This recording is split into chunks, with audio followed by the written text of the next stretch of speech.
What can you tell me about Dean? Dean Do you remember him being sick? Was born with a heart defect. Right. He had a hole in his heart, and at that time they had no way of fixing it. So the blood would drain from one valve into the other without going through the valve. It bypassed the valve and just leaked right through.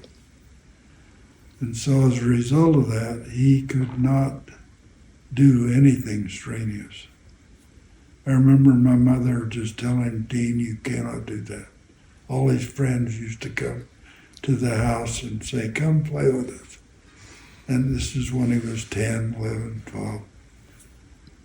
And I remember how anguished he used to stay, and I want to go, No, you cannot go. My dad, over in the corner of the front room, built a set of shelves over there with pigeonholes and a front that folded down to make a desk with a chain on it to hold it up.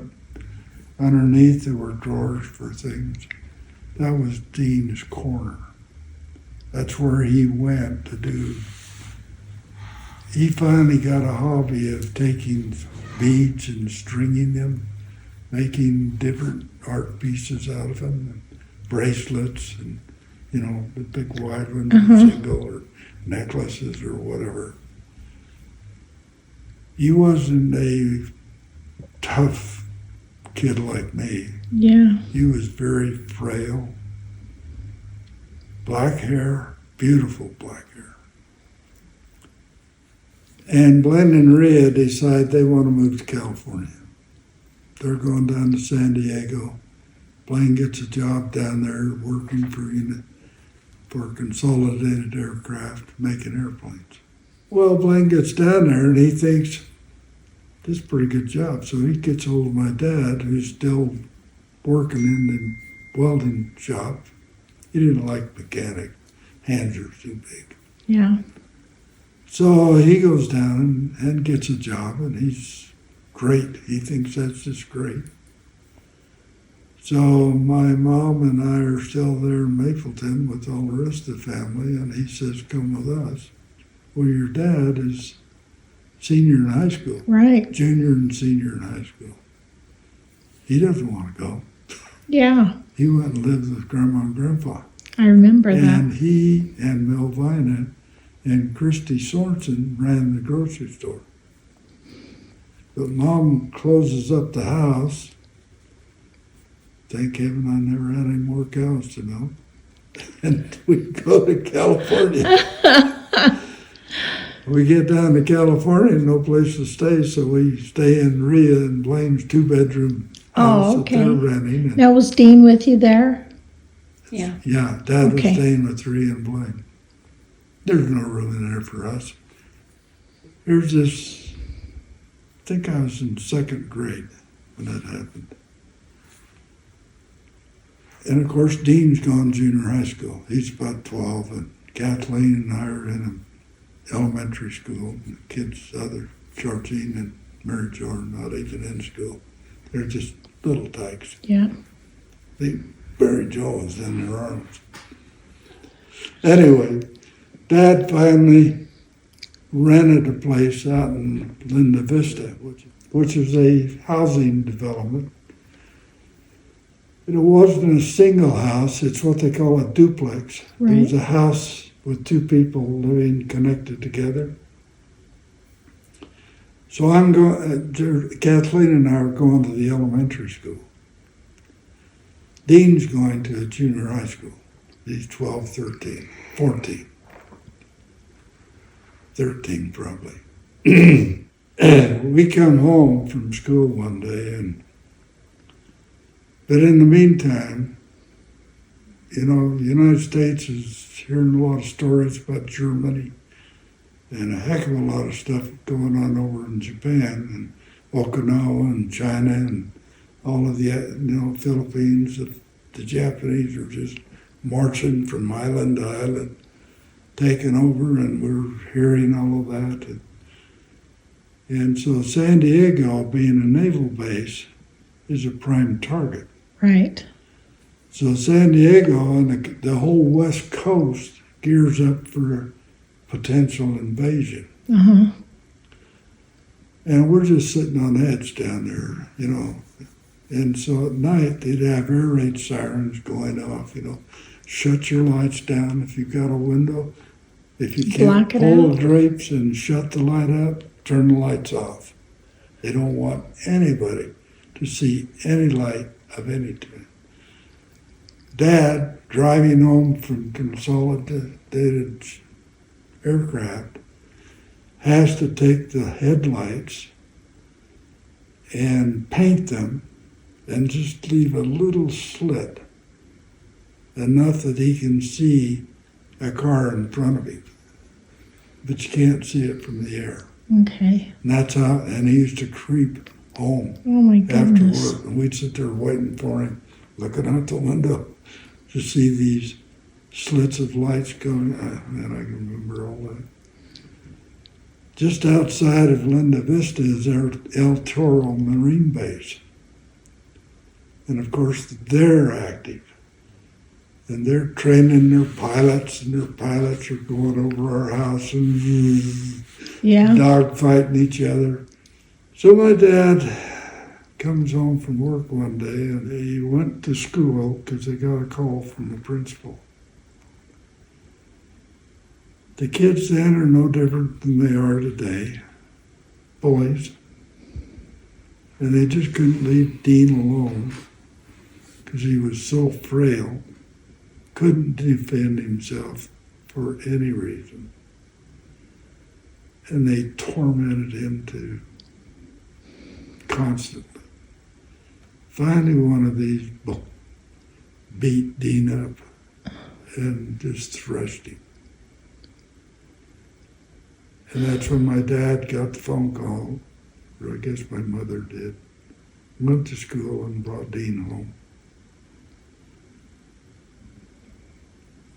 Dean never recovered from that fight.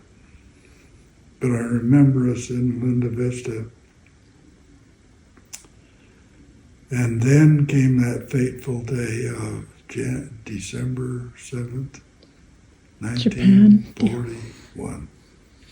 Pearl Harbor. Just after Dean got beat up. And I remember walking into the front room and my dad told me, come here. And I went over and sat on his lap. And he opened up he had the newspaper folded up.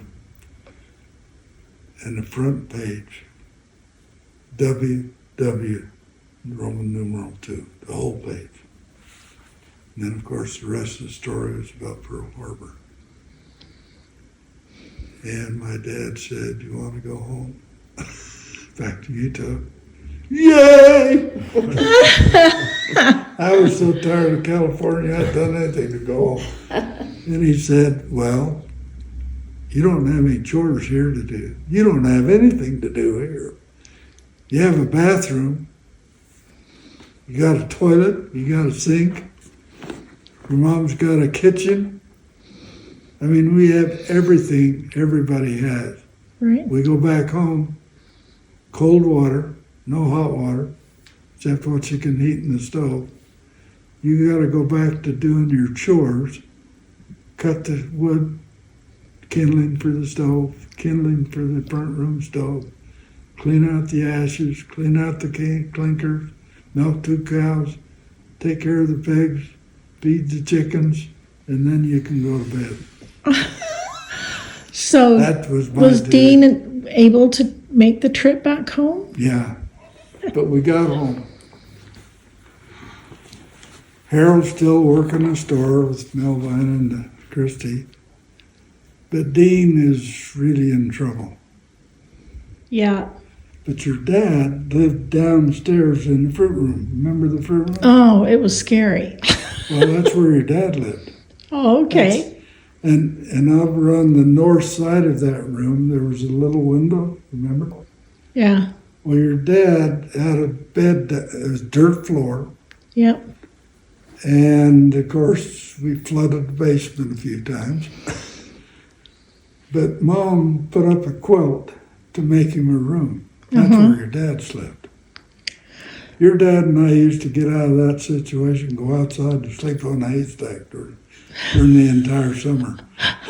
Sounds like a good idea.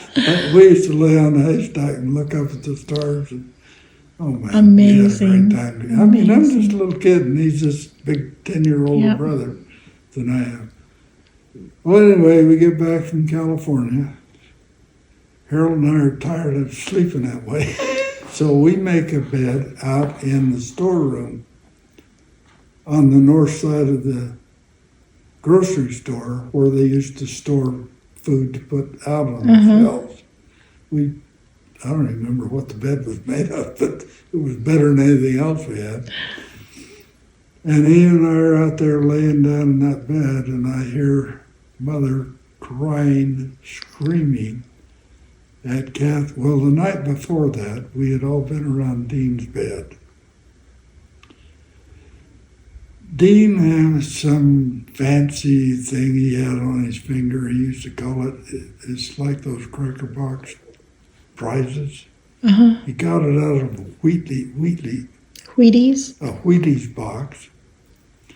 And it was a ring he had on his finger. I'll never forget it. I don't know, still remember it. And he said every time an airplane flies over, it would shine. And he was showing that ring to me because there was an airplane. That's the last thing I remember about Dean. But we were all around the bed that night. I didn't know what was going on, but the rest of them evidently did. Georgie and Mary Jo certainly didn't. We had no refrigerator. Ice seemed to be an important item. We had no telephone. But Lewis Harmer down the street had a telephone. That's the first telephone in Mapleton. They got it. Just one of them on the phone. No line.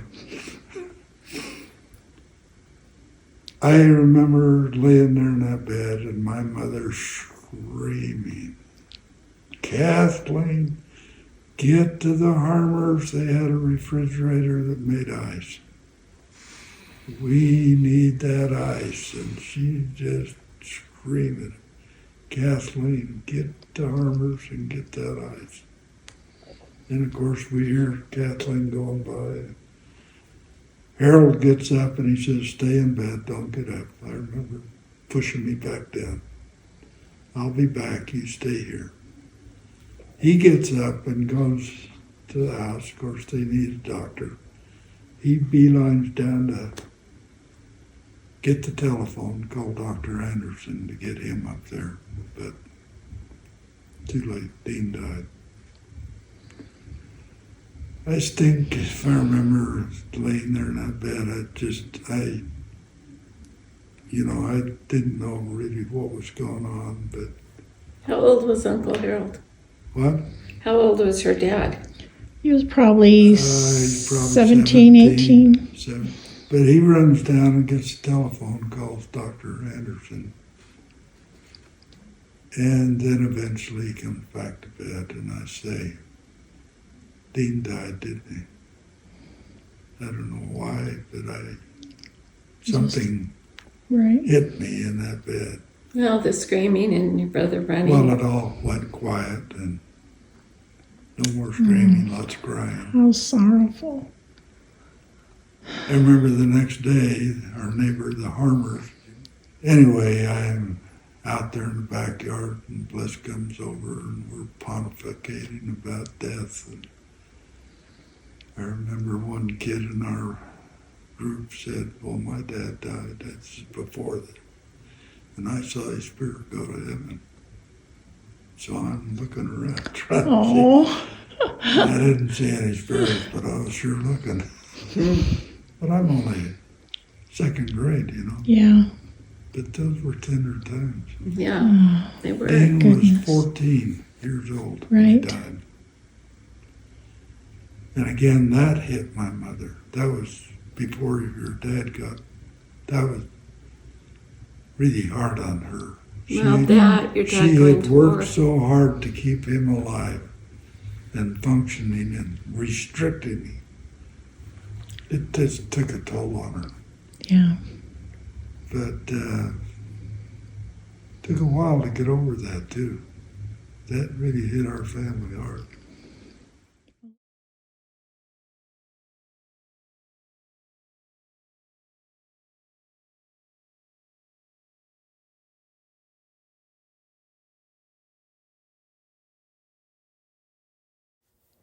After Blaine and I were married, Blaine couldn't find work in Utah, so he went to California to find work at the aircraft plant. Dad and Dean came down later so Dad could find work there too. They wanted to get Dean enrolled in school so he wouldn't have to transfer so many times. Dean enjoyed going to the beach and hunting for shells. Later, the rest of the family moved to Coronado and lived with us for a while, then moved to Linda Vista until they bombed Pearl Harbor. There were a lot of blackouts because they had spotted Japanese submarines in the waters off the coast. Mom was frightened of the blackouts and wanted to move home. Dean had some kids at play, beat him up, and his heart never did recover from it.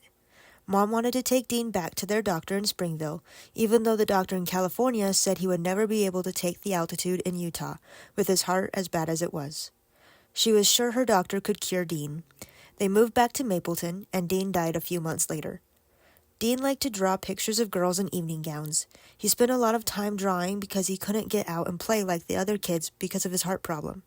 He also liked to rearrange the furniture every week when they cleaned.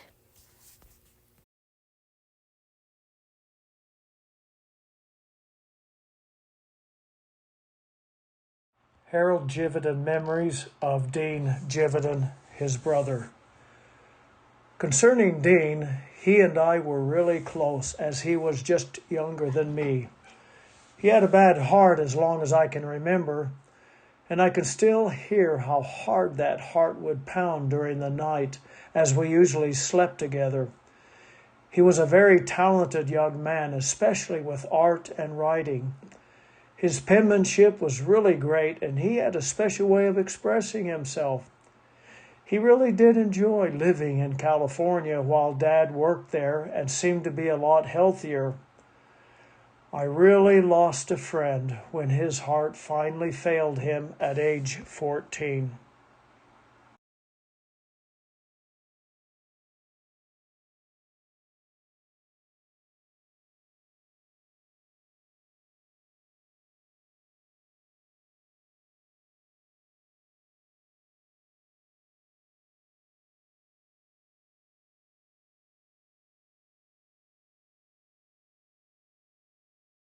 "2325 Longmere Street, San Diego, California, January 6th, 1942. Dear folks, well, Harold, yesterday I sent you the pictures of the horse races you've seen, so today I am sending you the pass. We got up Sunday morning and sat around for a while. At 11 o'clock, we went over to Rhea and Blaine's, I took Pep, as you call him, with us, and boy did he have a swell time. We also went to get milk on our way home. We used the pass on the ferry going over and coming back. Angeline went to the court today to get the wreck she had fixed up. She left Junior, Patty, and the baby, Philip, over here while she was gone. I take Pep, as you call him, for a walk every night after school so he gets his exercise. Mama fixed our house up the other night, and gee, it sure looks swell. You should be here now, Harold. I saw transport ships docked down here by the county building where we took you, Harold. Saturday night, while I was waiting for the bus, there were 27 army trucks full of soldiers. They were going to downtown. When we came back, tractors were pulling a big anti-aircraft guns. Daddy says they were probably putting the guns and men on the ships. They were building the place up here on the hill. Well, Harold, I guess you came at the wrong time, or else you didn't stay long enough. School surely seems dry now. Sometimes I wish I had gone back with you, Harold. I'm starting to get up at 6 o'clock again so I can get up to school without being late. Our alarm clock does not work correctly, so I have to wake myself up. In school, we have been practicing for air raids. If we have one while we're in school, we're supposed to get under our little desks to get away from flying splinters. How did Barbara greet you, Harold? Did she meet you at the bus, or did you go see her? Daddy goes to work at 2 o'clock, so I don't see him until Saturday and Sunday. I'll have to clean my bedroom tonight. I guess it sure is dirty. Georgine brought home a blue painted Christmas tree, and boy, it sure is pretty, but we have no use for it now. Mama is telling Patty, Georgine, and Mary Jo a story or stories, so I guess we're just lazy now. Well, I suppose I've written enough for now, so I'll say goodbye for a while. Love to all, Dean.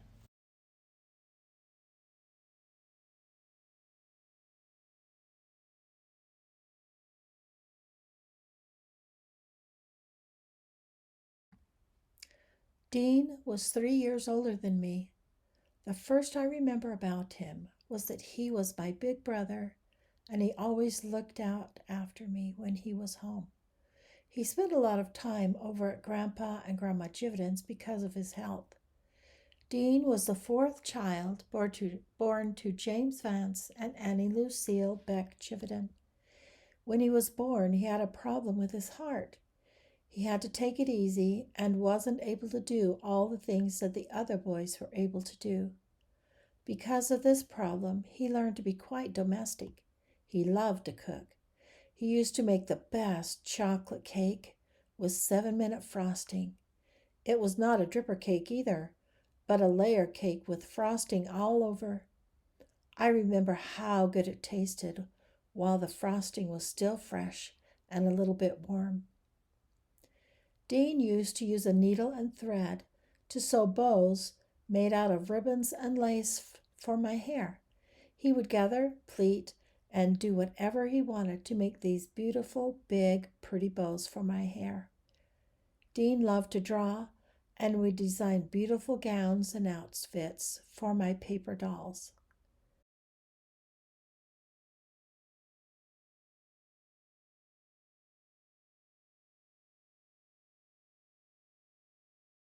Dean had the most beautiful dark brown hair. It had a side pompadour. He was very meticulous about how he looked. His hair was always combed and styled just right, and he always had his clothes looking just so. He was popular in school, especially with the girls.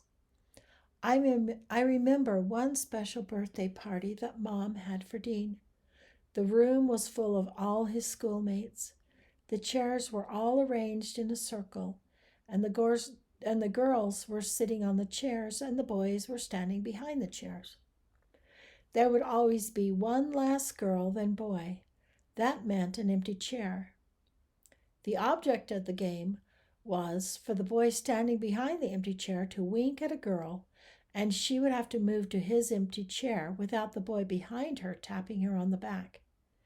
If he did not tap her, she moved to the empty seat. If he did tap her, she had to remain where she was, and the boy behind her would do the winking. Dean had a lot of fun with this game. The girls always wanted to sit on his chair. I mentioned that Dean spent a lot of time at Grandma Gividen's. He had to be kept really quiet, and with Bert, Georgine, Mary Jo, and me, sometimes it got quite rambunctious. I remember I would get so homesick to see him, and I would walk over there to be with him. I purposely would stay until after dark, thinking that just maybe I would be permitted to stay there too. It never happened. Mom would call me and tell me to get myself home. It would be dark. And I was so terribly afraid of the dark. I would plead to let me stay with Dean just once. But like I said, it never happened.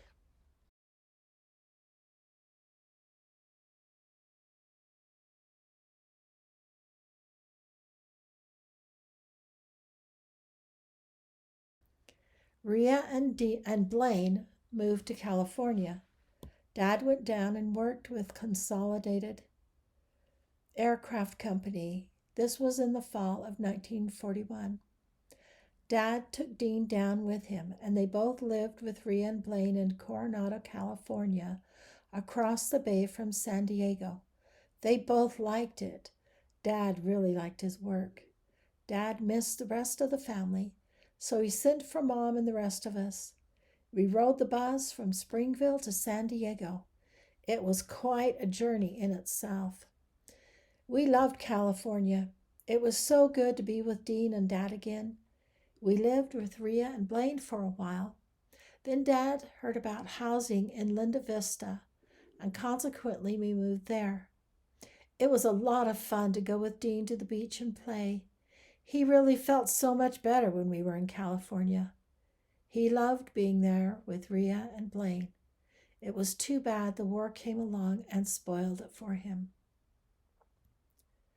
When we were still living in California, we would all get so homesick.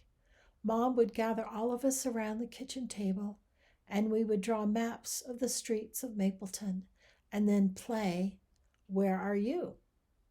Each of us would draw a trail and then stop and ask the others to guess where we were.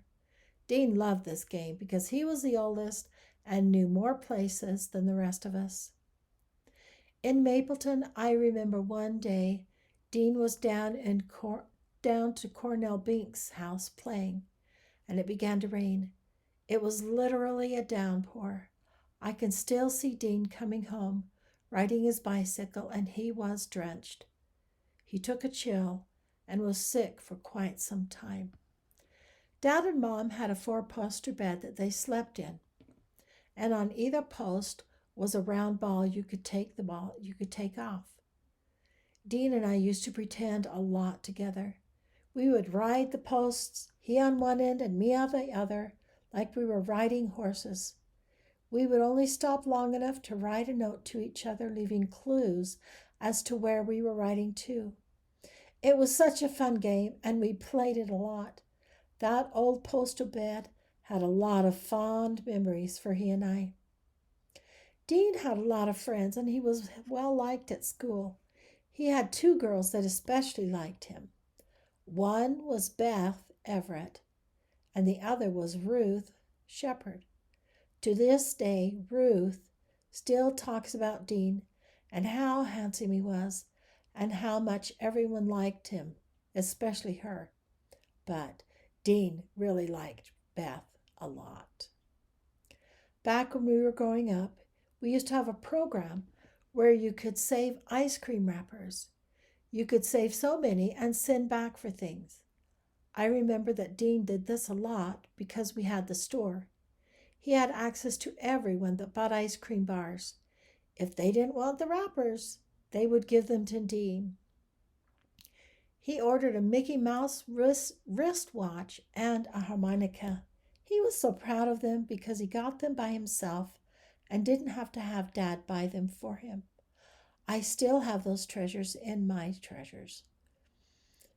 The night Dean died was a very traumatic experience for me. I was only 10 years old and had never seen death before. I was on the back porch bedroom playing with my dolls. Dean had been sick in bed for some time. Mom went to check on him and screamed for me to come and help her. Dean had seemed to me to be asleep, and when we couldn't wake him, they called Dr. Anderson. While we waited for him, I remember rubbing Dean's hands and arms, trying to keep the circulation going. It seemed to me like an eternity before the doctor came. I remember him putting a needle into Dean's chest and the doctor saying that he was gone. I couldn't quite understand what he really meant at first. I believe that was one of the most terrible nights of my life and one of the most tragic losses I have ever felt. Dean and I were so close. When we could be together and also when we were apart, he would write me a lot. Like I say, he was my protector. It was really hard for me to lose him. He is still special to me. Dean died 2 days after my 11th birthday, May 20th, 1942, and is buried in the Evergreen Cemetery. Gwen, our older sister who died as an infant, is next to him, and Mom and Dad are to the south of them. It is so nice to know that they are all together and are waiting for us. They have just gone ahead and are preparing the way for us. All we have to do is be worthy to be there with them. This I pray that each of us will do.